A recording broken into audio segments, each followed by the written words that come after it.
안녕하세요. 아마추어 철학자 정태문입니다. 여러분, 자가 면역이란 말을 들어보셨죠? 네. 보통 면역계가 자신을 갖다가 스스로 공격하는 그런 것으로 이렇게 알려져 있는데요. 아직까지도 그 원인을 갖다 정확하게 우리가 알지 못하고, 그러니까 당연히 치료 방법 또한 확실하게 있는 것은 아닌 것으로 이렇게 알려져 있습니다. 그리고 이 자가 면역은요, 보통 남성보다는 여성들이 더 취약한 것으로 이렇게 나타난다고 합니다. 그래서 오늘 영상에서는요, 톰 오브라이언 박사를 통해서요, 이 자가 면역의 메커니즘이죠. 그러니까 자가 면역의 질환이 어떻게 발생하는지를 갖다가 이렇게 한번 살펴보도록 할 텐데요.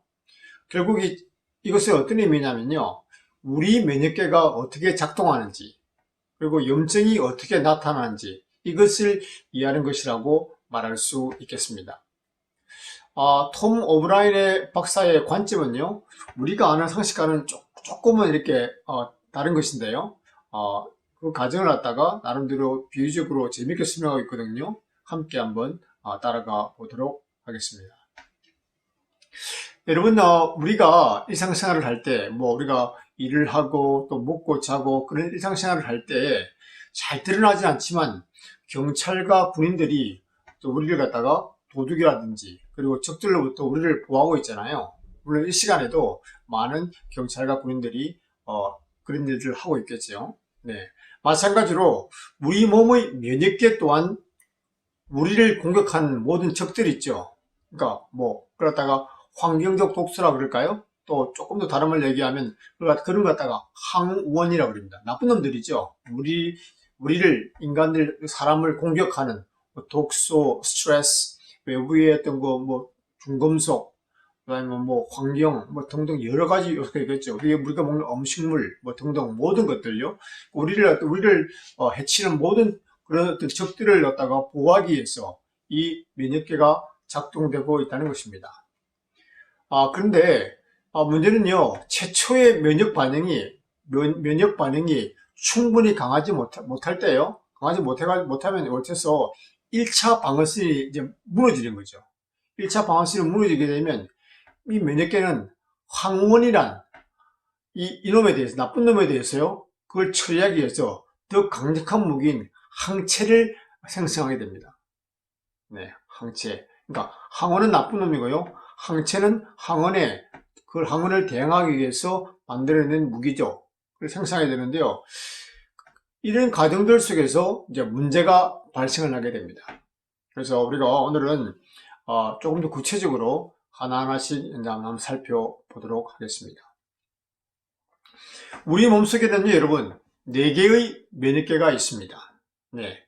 각각 별개로 작동을 하고 있지만요, 또 서로 간에 소통하고 커뮤니케이션 합니다. 네. 우리 면역계에서 가장 큰 면역계는요, 바로 소화관, 장이 되겠습니다. 우리 입부터 해가지고 항문까지 되는 모든 이게 장기가 되겠죠. 네. 여기에 보니까 전체 면역력의 70에서 85% 정도 갖다가 이 소화관이 전체 면역력을 갖다가 좌우한다고 합니다.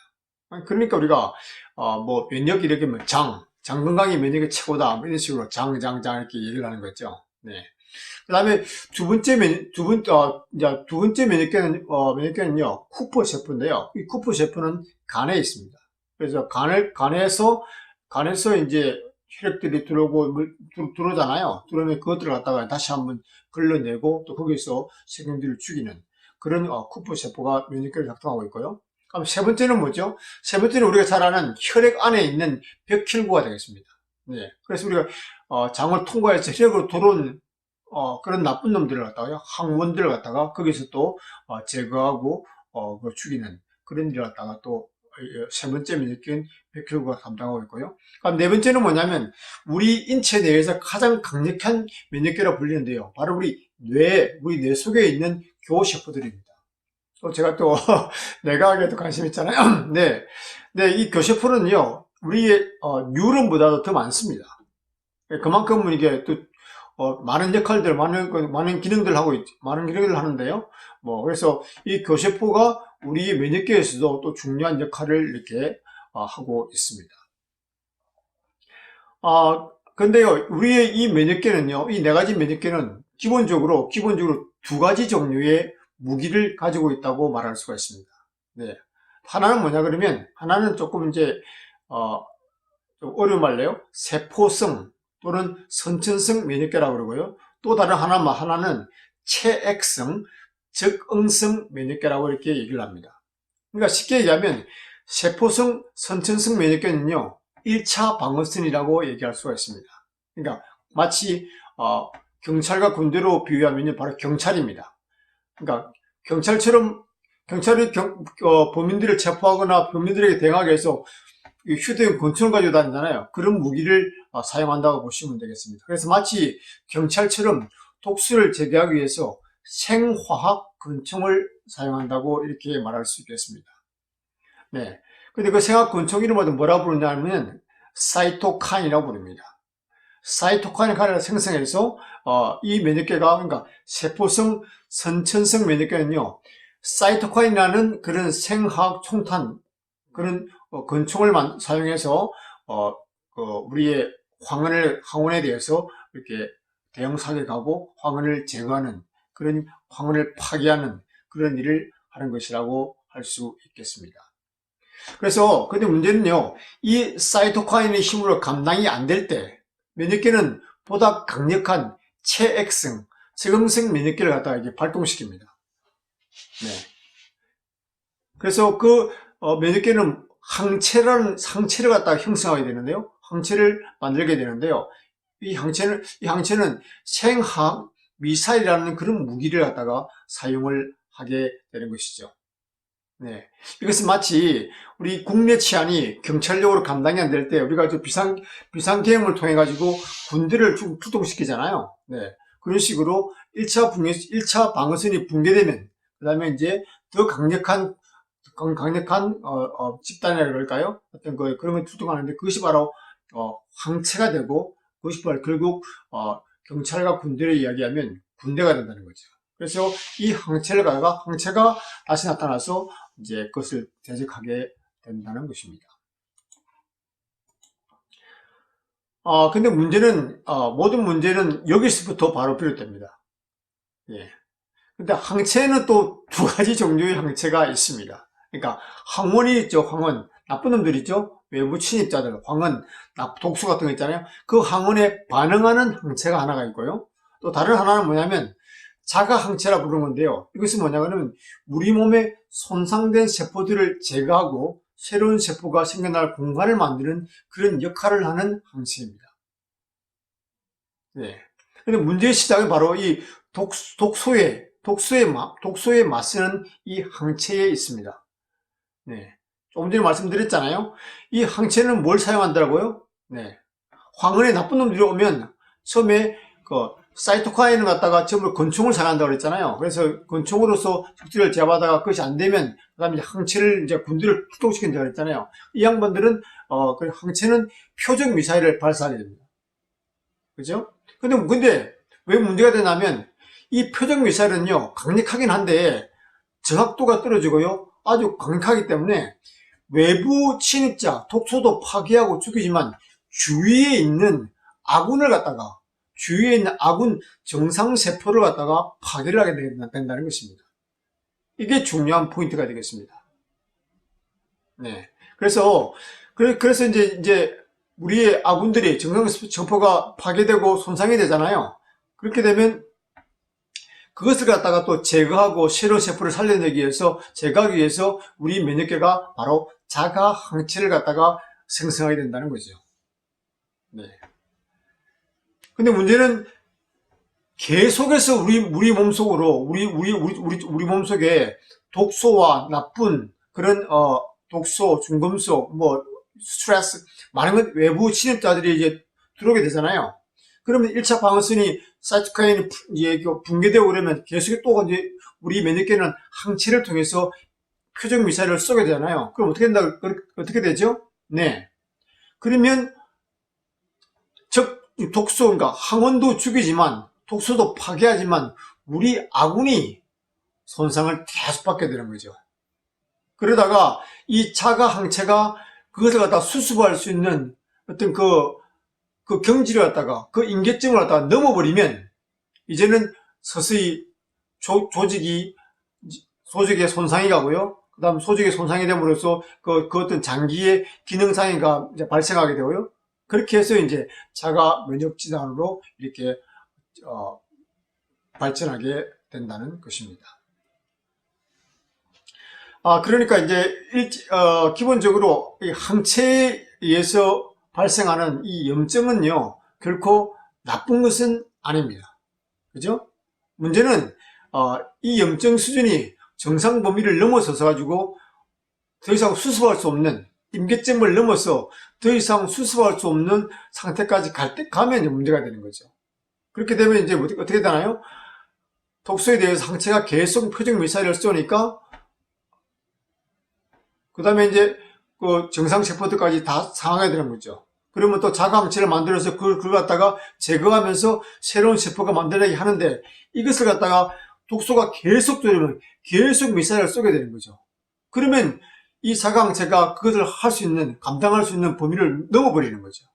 그렇게 되면 이제 조직이 먼저 상하게 되고요. 장기가 이제 염증이 더 만성 염증을 발생하면서 또 장기가 기능을 갖다가 못하게 되고, 그러면서 점점 자가 면역 질환으로 이렇게 발전을 하게 된다는 것입니다.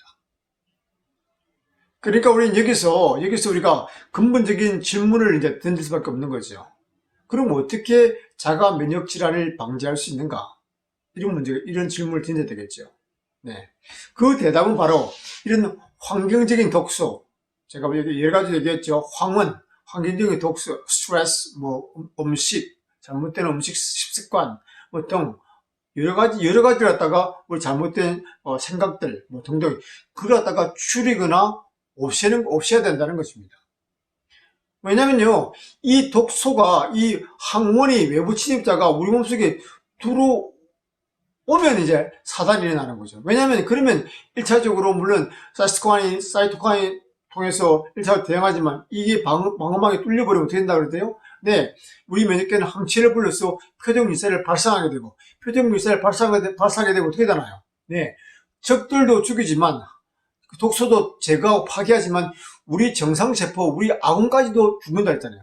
그런데 계속 독소에 우리가 노출되고 계속 독소가 들어와요. 우리가 잘못된 음식을 계속 먹는단 말이에요. 뭘 잘못된 하면은, 그럼 우리 항체는 또다시 그들을 갖다 파괴하기 위해서 또 표적 미사일을 또 계속 쏘게 되는 거죠. 그러면 계속해서 우리 정상세포가 또 손상되고 파괴되는 거죠. 그러면 또 우리 면역계는 자가 항체를 만들어서 그 손상된 세포를 제거하는 동시에 또 그 다음에 또 거기다가 새로운 세포가 이렇게 만들어졌던 공간을 마련한다고 그랬잖아요. 그러다가 이것이 어느 한계점에 다다르면, 더 이상 할 수 없으면 이제 그쪽에 있는 정상세포들이 상한 그 조직들이 이제 손상되게 되고요. 그 다음에 그것이 또 장기가 기능을 상실하게 되고요. 그러면서 이제 자가 면역 질환으로 이렇게 발전을 하게 된다는 것입니다. 그러니까 우리는요, 우리 저가의 교전 상황이 발생하지 않도록 근본적으로 원천에서 봉쇄하는 그런 방법을 찾아야 되고 고민을 해야 된다는 것이죠. 근데 현실적으로 100% 우리가 그것을 딱 줄이거나 이렇게 없앨 수는 없잖아요. 그러니까 최대한 줄이고 봉쇄하는 그런 생활 습관을 우리가 가져가야 된다는 것입니다. 이것이 바로 톰 오브라인 박사가 얘기하는 바로 생명을 구할 수 있는 우리가 사다리, 구명조끼보다는 사다리가 되겠죠. 결국 이것은 우리가 다 아는 얘기지만 결국 실천의 문제로 이렇게 귀결된다고 말씀을 드릴 수가 있겠습니다. 그죠? 그래서 우리가 우리의 생활 패턴을, 우리의 식습관을, 그리고 우리가 이런 여러 독소에 이렇게 노출되는 것을 기본적으로 원천적으로 봉쇄하거나 줄이는 것이 가장 핵심된 지름길이라는 것이죠. 네. 그래서 오늘 제가 생각하는 오늘의 결론은 뭐냐면요, 적들이 우리 몸에 상륙하기 전에 적을 봉쇄하고 제거하는 것에 총력을 다하라. 네. 왜냐하면 일단 적들이 상륙을 하게 되면요, 그런 나쁜 놈들이 우리 속에 들어오게 되면 그러면 어떻게 되나요? 우리 몸속에서 전쟁을 하게 되고 전투를 치러야 되는 거죠. 그렇게 되면 선량한 시민, 즉 정상 세포들이 손상을 받을 수 있기 때문인 것이죠. 네, 이것이 바로 자가 면역과 염증의 기본적인 메커니즘이 되겠습니다. Bye now.